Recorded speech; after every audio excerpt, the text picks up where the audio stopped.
This is the second video in a series covering 5 of the best new features in Ableton Live 11, which is still in public beta as of January 2021. There are a ton of amazing new features and enhancements in Live 11, but for now we're going to zoom in on the new MIDI polyphonic expression features. My name is Brian Jackson, and I'm a music producer, musician, audio engineer, author, educator, and Ableton certified trainer based in Brooklyn, New York. Let's check out some more of the best new features in Live 11. In my previous video, I covered the expression lanes in the Notes tab for adding ranges to note on velocity and using probability to add a note chance percentage over here. This video focuses on the expression lanes in the new Expression tab found right here. You can switch between these tabs with Alt 1, 2, and 3. This tab is where we can see, create, and edit MPE data. MPE stands for MIDI Polyphonic Expression. It's basically a recent extension to the original 1983 MIDI 1.0 spec, and it allows us to approach playing MIDI instruments with more of the expressiveness usually associated with instruments like guitar. Ableton has added MPE to Live 11, and that's what we're going to focus on. Make sure to check out the links in the description for more general info on MPE. So now, in addition to the variety of old school MIDI controller messages, we also have per note pitch bend, slide, and pressure as modulation sources. Let's have a look at each of these.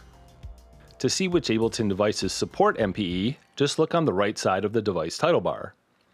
A few things to note. Even though Ableton states on their website that Arpeggiator supports MPE, but as you can see, as a Beta 23, it's not indicated. Also, as of the current beta, not all of the devices equally support all MPE features. And finally, some of the devices I'm going to show you are only available in Live Suite. On that note, let's start with Simpler, since it's available in all versions of Live. Out of the box, Simpler supports note pitch bend. Old school pitch bend equally affects all notes on the same MIDI channel, as you can see and hear when comparing these two clips. Here's our classic pitch bend.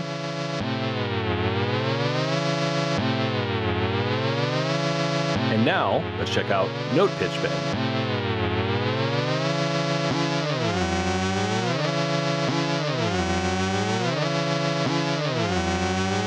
Before MPE, there was no way to separately bend different notes in a chord in the same clip. I'm using the Sensel Morph with the piano overlay for this demo. If you don't own an MPE controller, you can still do some really cool stuff with MPE by editing the expression lanes, and I'll show you how to draw in and edit in those in a bit. If you want to do more than just note pitch bend with Simpler, grab the expression control device from MIDI effects in the browser and map slide to some parameters. Simply click Map, and then click on what you want to map. And right down here is a device chain that I've already done all the mapping to. Let's have a look at this. I've mapped slide to 2 LFO parameters, one to volume to create a tremolo effect, and the other to the sync rate. Just like the old school Aftertouch controller I've mapped right here, Simpler sees slide data for all the notes, not for each note, and can take some getting used to. But still, it does add a lot more expression. Let's check out what you can do with these few things.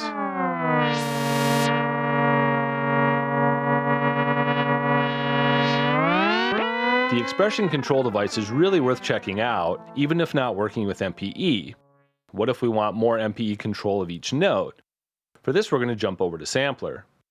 Let's look at the MIDI tab, and we can assign all 3 of the MPE expressions to 2 different destinations.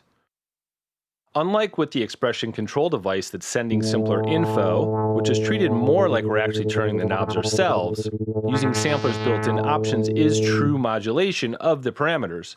So we'll only hear the differences, we're not actually going to see the parameters moving around.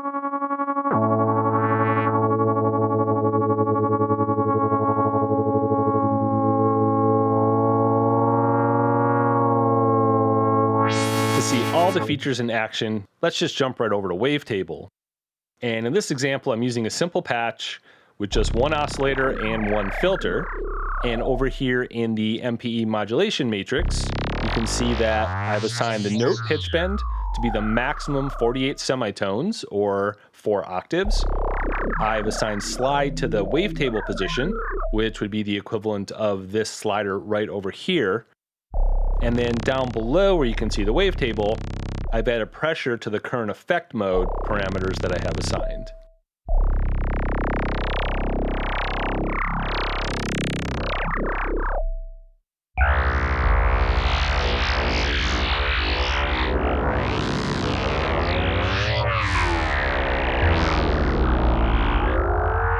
So I'm going to record a performance, and then let's check out what the results look like with a second window open so you can see everything happening all at once.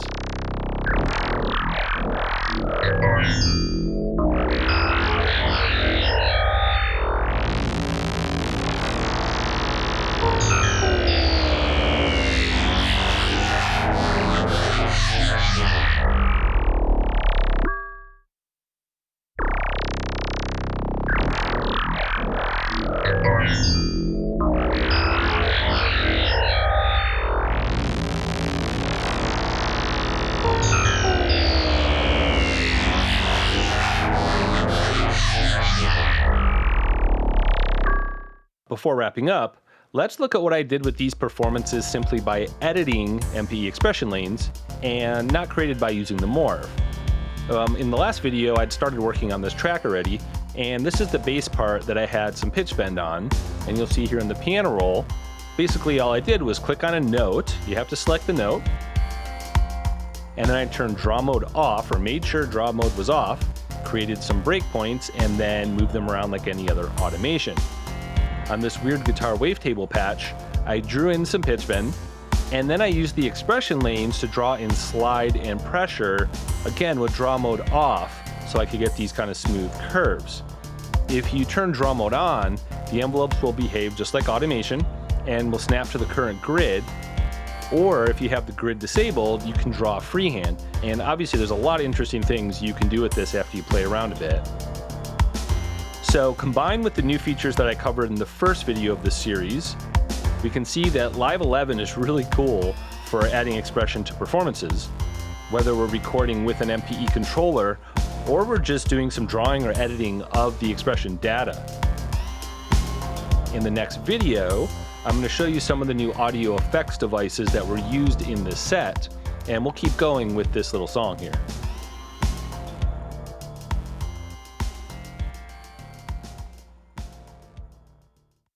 If you enjoyed the content of this video, please subscribe and hit the like button.